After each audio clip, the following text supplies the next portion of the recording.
Warning, the following video has flashing lights and also includes content that may be deemed inappropriate for some viewers. Viewer discretion is advised.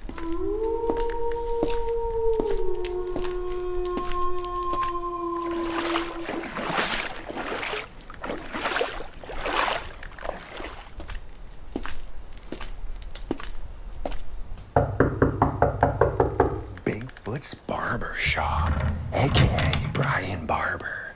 You have once again found your way into the darkness of the fox den to awaken me from my slumber for another episode of Midnight Lycanthropy here on StarFox Radio.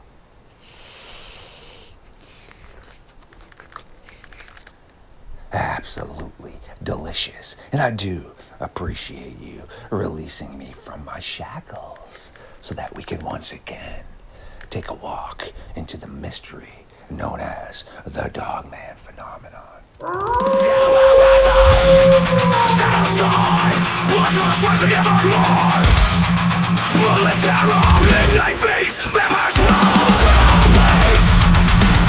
Stood up. I said, oh my god, it's a werewolf, and everybody in the car freaked out.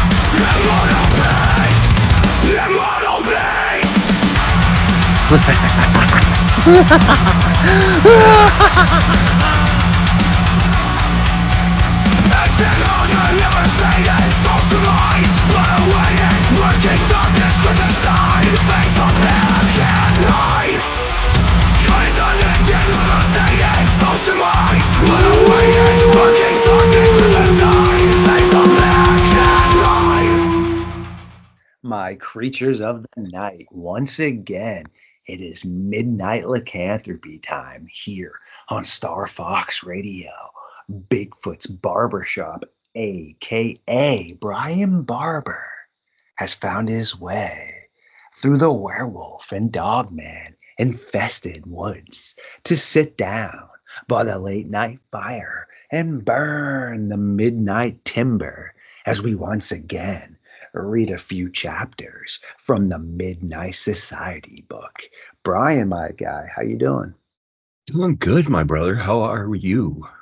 Been a pretty busy day. Good to hear that you are doing well. And I have just been editing. Got a video out earlier, and I am now recording with you. And then I hopefully can push out another video. And then my Google Drive will be maxed out, and I have to transfer that over to my external hard drive.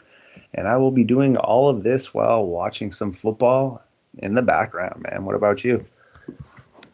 I wish I could understand about half of what you said technology-wise. But I've been going through my recordings and photos from a night expedition I did a couple weeks ago and sent you some interesting audio and a 23-inch footprint that once I lightened it up actually saw toes in. So. And you said you think that was definitely Bigfoot based for sure? Yeah. Found the track that day. We were hearing footsteps, and I clapped and then got tree knocks.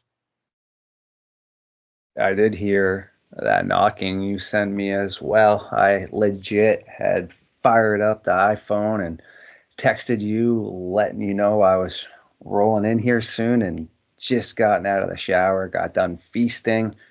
And yeah, I did get a chance to obviously watch that, but I was talking to you instead of texting you here in a second. So I figured I would obviously just respond via voice instead of a text and then reiterating myself. But pretty interesting for sure when it comes to that type of wood knocking. It really falls into two different categories: primate behavior, but also primitive woman and man behavior, where they used to do that to communicate back and forth with each other, and then scream out animalistically to periodically just scare off the actual predator that had taken down something, so that we could run in and rip off enough meat and then get away before the predators regain their courage to come back in. So pretty interesting stuff, man.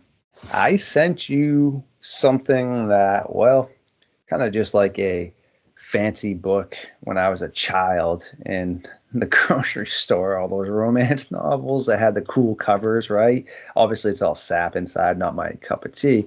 But same thing kind of with this. I didn't really get a chance myself to dive deeply into it, but you are one of the hosts and one of my great friends, so I can trust you with diving into that while I was working on other things. So, from the title, obviously, it sounds pretty intense, but I mean, the term Rougarou is pretty loosely used, and people are going to be like, what? Star Fox? Yes, it's just like a sea monster. You know what the term sea monster means? Something in the ocean or underneath the water that we cannot verify. That's a pretty broad terminology for sea monster. So, Yeah, the same with the Rougarou, because they're also not only being reported as a werewolf type, but also as rabbits and deer.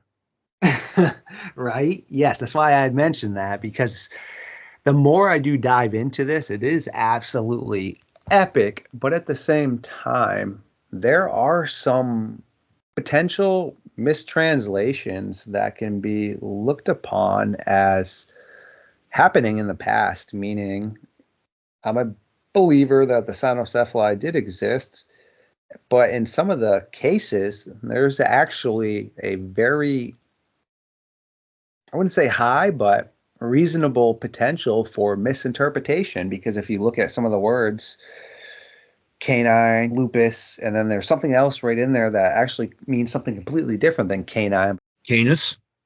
Yes, which could have been the misinterpretation aspect. Not saying that it is, but again, it's just something that logically needs to be looked upon, because misinterpretations happen, especially when people do not speak the same language. I mean, it's reality. Right. And like you said, misinterpretation or between languages, the Americas picked up Rougarou and started calling it Luke-aroo. So Luke instead of Rou. And then you got the loop guru as well, which is kind of another little spin on it too, which is so interesting. It's like the ringdocus. It's referred to by 2 to 3 different names as well. Meaning, when I was speaking with one of my science members the other night, and I asked him about the ringdocus, he was like, "Wait, I'm confused," and then looked it up. He's like, "Oh, boom, boom, boom," and then started naming it off by its scientific name. So yeah, that's what is super interesting, but people do need to be careful. Just because someone uses the term Rougarou or reptilian, it doesn't really have to mean fully that they're referring to that. And I've spoken about it before, how the dirty stash and stuff and other people would call their enemies lizard people and just try to demoralize them as people. And it is proven. And again, I like to deal with facts. So Yeah, exactly. Keep the science base to it. yes. And well, to the audience, Mr. Barber here is going to be taking center stage in just a second. But what I had asked him to dive into, well, was supposedly a battle, a war. Terminology is up for a flip of the coin. Pick what and choose what you desire. But it supposedly involved Rougarous. Immediately, you're going to think, hey, werewolves and people that are shifting and transforming into beasts. Well, that's what we're here to figure out. So, Mr. Barber, would you like to inform myself and the audience kind of what we're diving into, man?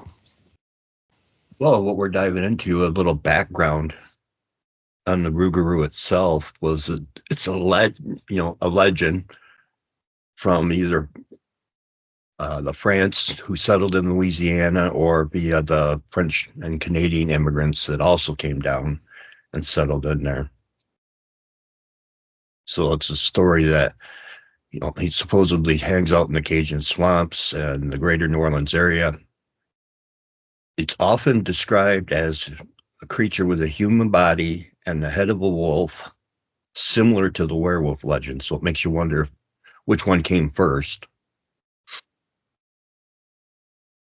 And the odd part is, it's often used as for telling stories to your kids to make sure they didn't go out and do bad things, whatever was considered bad things back in 1812, to behave, or else the Rougarou would get you. So, it's the French version of the boogeyman at that point. And also, for some reason, if you don't follow the rules of Lent, they also use that as a scare for the Catholics.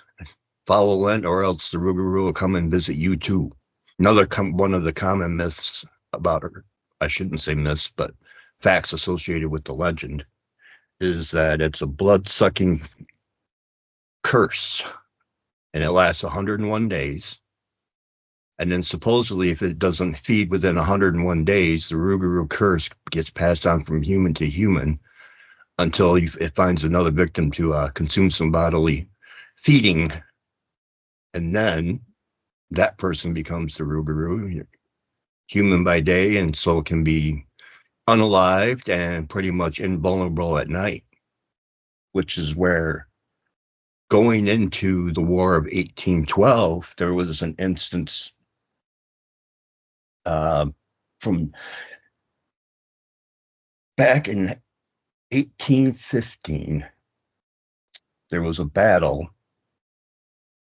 and 2,000 British soldiers decided to make their way up the river and try to make a sneak attack on the American and Native Americans.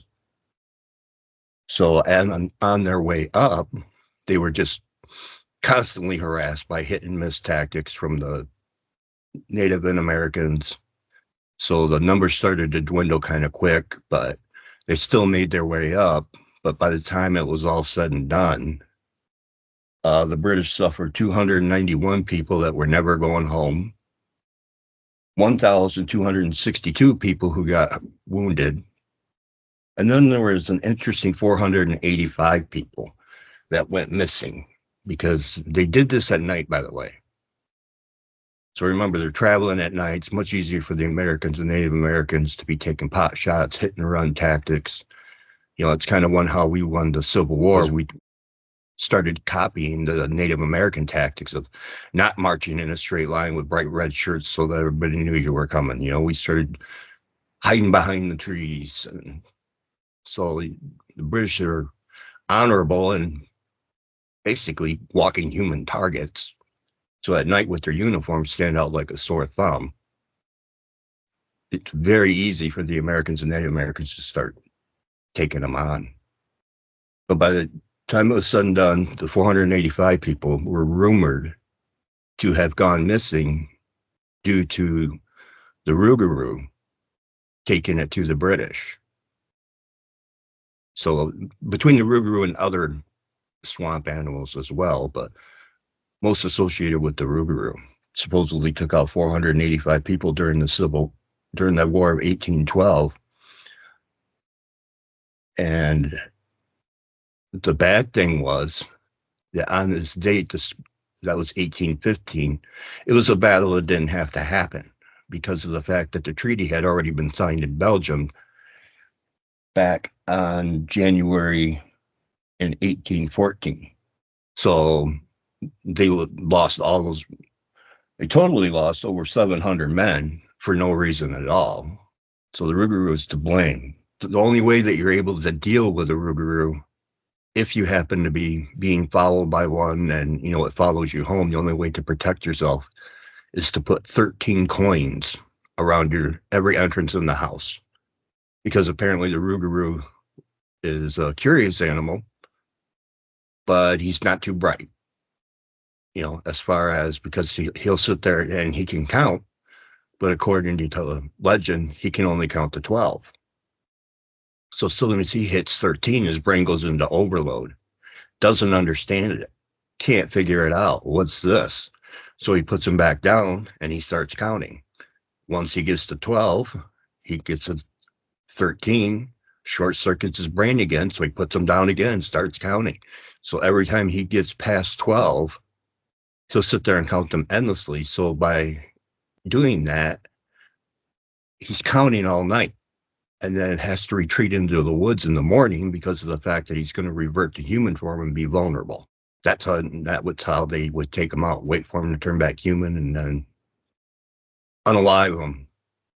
Yeah, that's some pretty bizarre stuff right there, man, for sure. Isn't that always humorous? I find it humorous that this raging beast somehow putting down pennies and coins is going to protect you. I've always wondered where this came from. Same thing with like silver bullets in the full moon. Has nothing to do with the reality aspects. And I'm a science-based person, so I guess until anyone can ever show me an example of how that would work against anything, I mean, if a serial unaliver is coming up to your porch, do we just put down a bunch of coins now and then count the coins? I know it's like different, but it's the same potential. I'm just confused as to where that one comes from, right? Yeah, exactly. It's kind of along the same lines that if like you said, one of those persons comes up to your door that you need silver on alive him. Right? It just is one of those really interesting things to me because I'm a firm believer, if something is in existence, like you and I, it can be unalived. And I mean, just to make a reference as well, I don't personally believe in vampires and such. Yet again, supposedly you have this demonic like entity that drains people's life forces, but yet it can still be unalived. I mean, you're putting a stake through its heart. I don't know. I would assume there might be other ways to do it. I mean, I don't really know why just any piece of wood would have some sort of magical power through the heart. I mean, if you blew out its heart with a shotgun, it should probably have the same effect. But again, I don't even really subscribe to that. But I'm just trying to make a reference point of if something is in our existence and in front of us, it can be hurt. Now, again, this is something that's has to be mentioned, but not what we're talking about. If it was, like, say, extraterrestrial or something, okay, sure.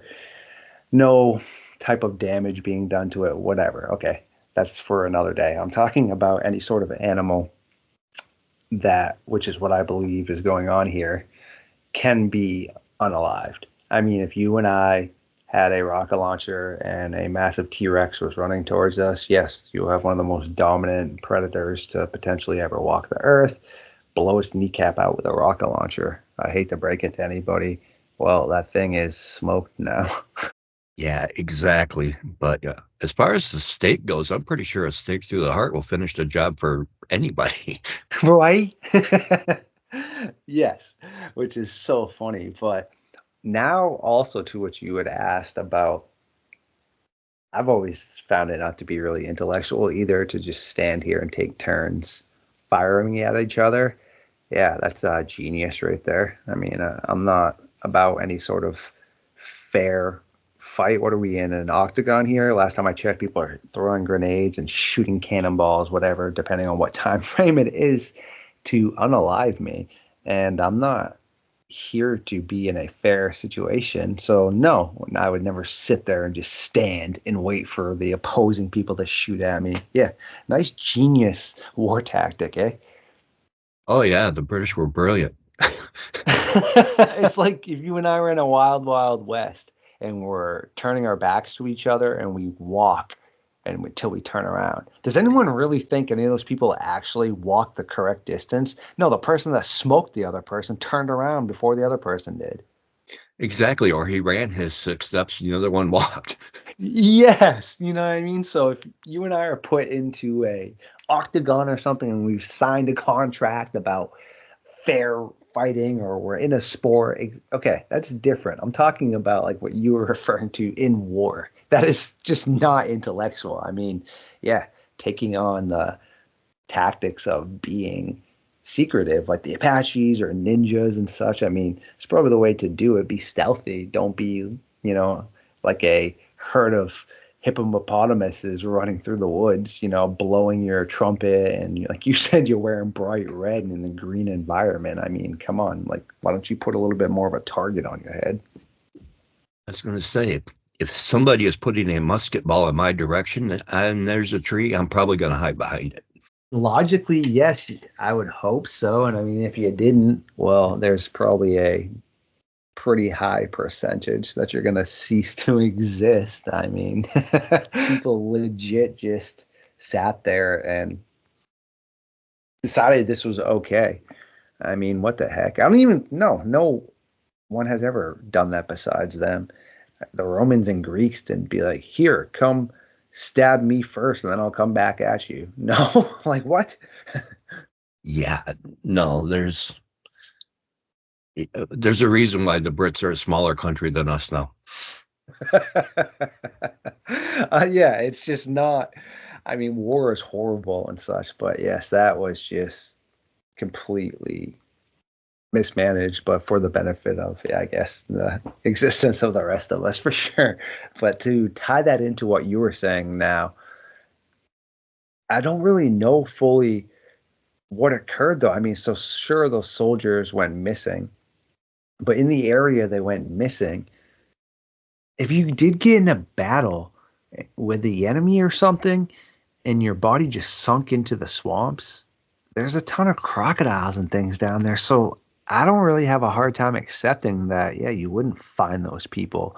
I mean, dude, you're talking about a swamp. You want to talk about a dominant ecosystem? Go to a swamp or a rainforest, okay? Like everything that eats everything is going to be there. Sure, you have, I don't know the exact amount of people that supposedly disappeared. Boy, okay. I mean, just to make a realistic comparison to that, the Japanese, I don't know which war this was, but they didn't want to give up to the Americans because it was, in their eyes, the worst of the possible disgrace that they and their families could receive. So the Americans at this point in time had no idea or concerns or any thoughts of injuring them. They were just, surrendering like everybody else. But instead, well, these groups of Japanese soldiers went back into one of the most densely populated areas of saltwater crocodiles. And throughout the whole entire night, these American soldiers just said that they heard, like, Japanese soldiers yelling and then ah, just all night and then silence. And out of all the ones that went into the swamp, I can't remember the amount that came out, but it was almost like 85% of them were consumed. No one ever found the rest of their remains. No one even went in there to look for them. Again, I mean, if anyone's ever seen swamp people or anything else, what the in-depth swamps of Louisiana look like and stuff, and the bayou and the rougarou, man, the odds of finding those bodies, especially back then, are slim to none. I don't even think anyone really would have cared about finding them. No, and it was 485 of them that just went missing. That's not even counting the 281 that got unalived. And I mean, you've got alligators, and if you've never been to an environment with an alligator and realize how stealthy they are, here's an example because I live in Michigan, but I watched a whole lot of Steve Irwin and had an alligator as a pet, so I figured I knew my stuff. And we went down to the Everglades on a boat tour, and I saw an alligator that was laying on a branch. I said, "Hey, can we go closer over there to get a picture?" And the guy's like, "Well, you got four of them right here," and pointed them out, and I never saw them. So imagine coming over from Britain to the American swamps. You got your alligators, your copperheads, uh, rattlesnakes, cottonmouths, all of these lovely things just waiting for a pretty red body to walk by and give them a nice kiss. I mean, you may get snake bit and trying to walk for help, venom kicks in, you're not sure where you're going. Next thing you know, you sit down by a tree for the last time. Right, my friend? I mean, there is a ton of things down there that will consume you. And people, again, don't understand that. Just the ones that you mentioned, all right, are pretty nightmare fuel, but it gets worse to think about some of the other potential predators that are down there, man. I mean, you have red wolves, which sure, again, isn't necessarily something that you have to fear if it's by itself, but like any other animal, if it's hungry, then it will come and get you. You have pythons that are invasive, that are in there that are absolutely monstrous. And you have a plethora of poisonous spiders and disgusting insects. You also have lynx and decent sized other cats, it seems. So, man, yeah, that's what I'm saying, dude. You have wild boar. People don't realize boar eat flesh too. Wait, what do you mean, Star Fox? Yeah, there was a woman that unalived a ton of people, and she fed them to her pigs, and the pigs ate everything except for the teeth, and that's how they were able to find her. So right there, man, that's just what I'm saying, dude. The odds of finding them are slim to none. I mean, sure, something paranormal could have happened, but that's honestly the most far-fetched out of the things I would think would occur. I mean, you could have just became fatigued and then, like you said, fallen in the water, drowned. Like there's all kinds of things, and then sure the body floats up, but it doesn't even matter. I mean, go into the normal woods and see how long a deceased corpse of something is there for. I mean, people have set up cameras where it will sit there and show you a time lapse as to what occurs. So, I mean, it's pretty quick when it comes to decomposition. In an area like a swamp or a rainforest, dude, I mean, there's so many things in the water as well. And here's something else, dude, that's a reality thing. Large catfish are very responsible for people going missing in certain areas, especially like the Wales catfish. I mean, 8, 9, 10 foot large catfish could easily swallow somebody, and they're dwellers at the bottom. So again, you would never see that as well. And even if somebody was unalive, catfish would still consume people. Interesting. I mean, I don't know what happened to these people, but is there more to what occurred, or is that pretty much it? Like, where's the whole Rougarou part come into play? Is that what some of these people were trying to blame it on? Is that they thought it was the Dogman, the werewolves, or were there actual sightings, or is that just a clickbait kind of terminology for it?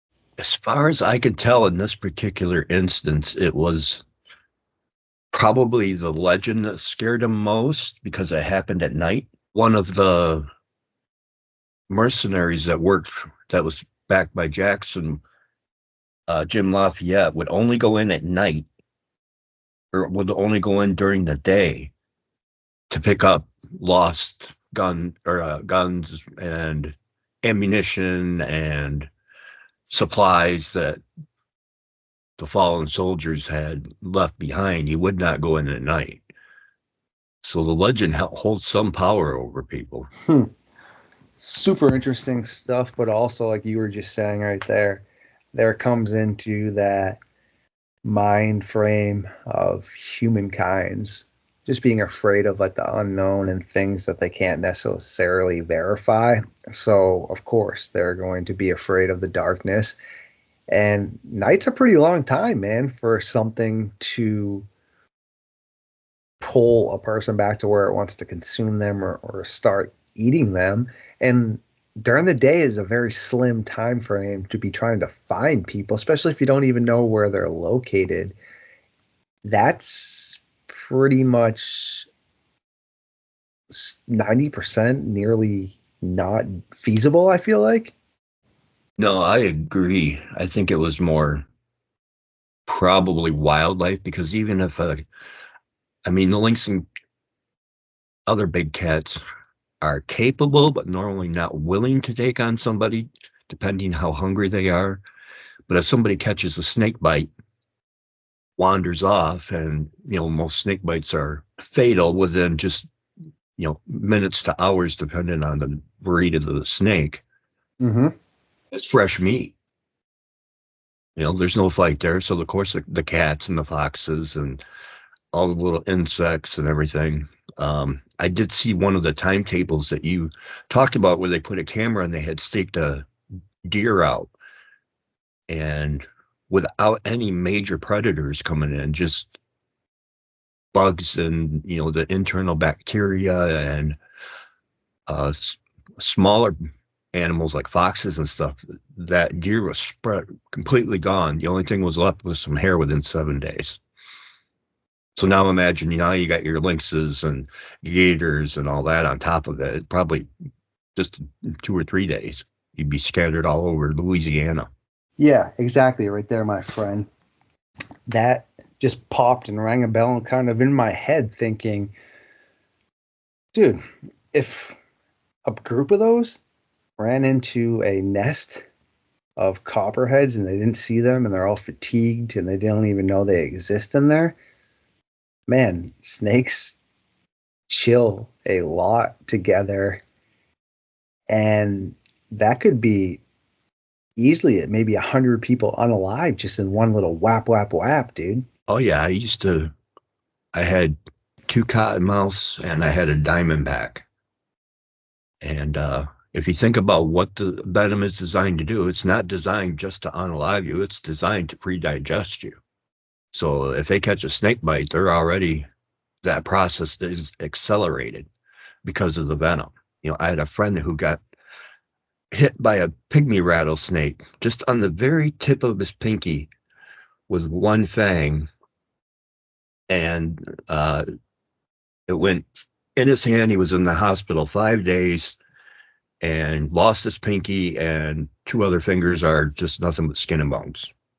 That is straight up gnarly stuff right there. And it makes me wonder here, jokingly around, how the heck I'm even having this conversation with you right now with some of the animals that you've had around you. That's pretty scary for sure. I mean, just like you had told me about the case when one of your snakes got away and you couldn't see it on the carpet, just all that. That's what I mean. People don't realize. So again, though, that makes a ton of sense. They're blaming it on the legend and lore, of course, because at a point in time where you don't understand things or you can't tap into logic, you then have to blame it on something. Sure. For example, like in the Ozarks, I've heard it's an interesting place that just has a very unique vibe to it. But I also do know that moonshiners would bark and howl back and forth between each other to then discourage people from coming into their area, but specifically law enforcement, because they knew that there was the legend of the Ozark Howler. And they would also set up in their distilleries like these makeshift ropes and buckets that would sit there and make a howling noise when it would grind around each other. Okay. And you also, in that area, have red wolves that were dwindling drastically, which become very vocal when they are trying to call to one another. Any sort of canine does. There's a lot that goes into play there. Am I saying the Ozark Howler itself, with some of the strange sightings, isn't actually occurring?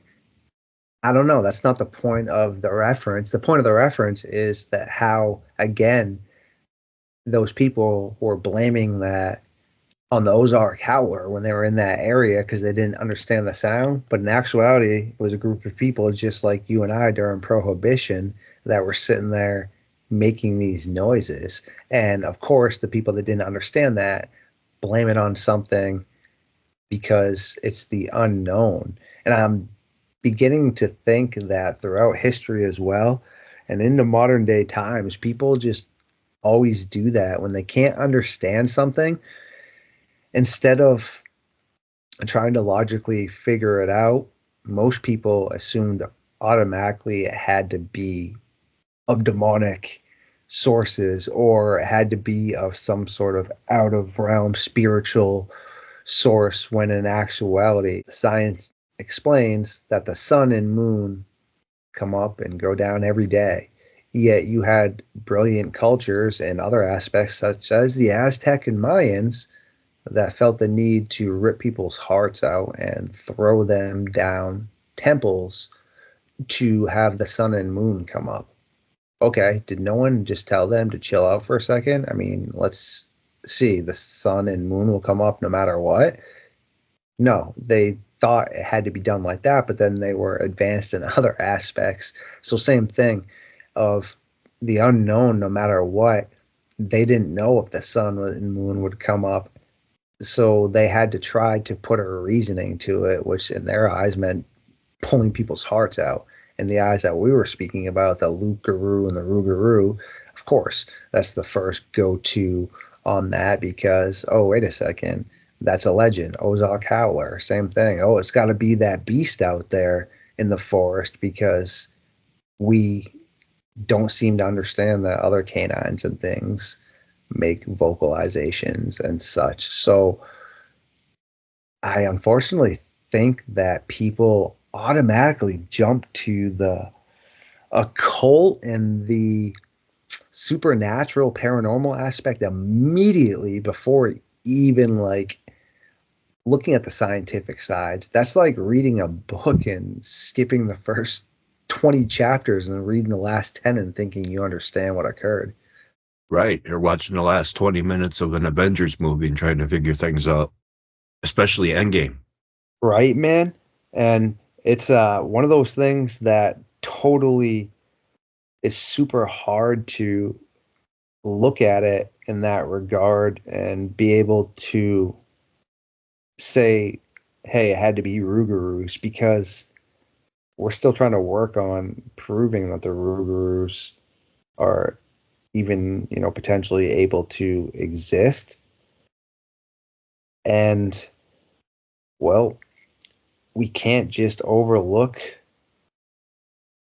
the aspect of, like you were saying, the known predators and things that do happen and do occur in that area because natural things are going to happen like that, man. And yeah, it's something that needs to logically be looked at. You know what I mean? Well, exactly. It seems like human nature is to do that. You go back and look at Greek mythology, thunder and lightning. It's some guy with a hammer on an anvil. In this case, it happened to be the Rougarou, or maybe it's an offshoot of the Dogman phenomena. Yeah, I mean, not saying like you had just mentioned that there is not something occurring there, but logically there are reasonings for why they disappeared. So I mean, I think before we can ever think it was the Rougarou, we have to first just look at that reasonable aspects of it. I mean, the predators we spoke about, the fact that they would only go out during the day, select time frames. The swamp is a massive area. If you don't have proper boats and things and ways to get around, it's going to be extremely hard for you to, well, be able to find these missing people and stuff. So I don't know. How do you feel about that as we start to wrap this up? No, as we wrap it up, they sailed over here. They don't know the area. There's no maps. So how are you going to navigate your way through a swamp as you pointed out, to even find them when you don't know where they went, how far they wandered off, all the muck? Maybe who knows how many just sank in the muck and they didn't see them when they walked by. So I think we have to chalk this one up to probably mostly nature. Isn't that great, my friend? I mean, I'm going to definitely chalk it off as that as well until I can find any sort of other scientific reasoning or people that can verify it because time and time again, man, no matter what, it's just human nature to try and understand something that might be very simple and we try to overlook it. Like, as minuscule as this sounds, it's very truthful. We could take yourself and myself, and then take a crow, a wolf, and whatever else people want to throw in there, okay? And we could all be put into a situation that was potentially traumatic, okay? And then afterwards, while we were all talking about it, the wolf and the crow, ironically, would probably have a much better description as to what occurred, because we as humans, just the way our minds are wired, we are going to try to, no matter what, piece together what that shadow was in the forest. It had to be this, it has to be this. Whereas the crow and the wolf don't need to try to figure out what shadow it was. They just knew it was bad news. You see what I'm saying? Yeah, they don't try to make sense. They just know to leave. Yes, because sometimes you can't make sense of something. And like I said, no matter what, we try to make sense of it when it's pretty plain and simple that either a giant ground sloth or short-faced cave bear or something was coming to consume you, or another tribe, etc.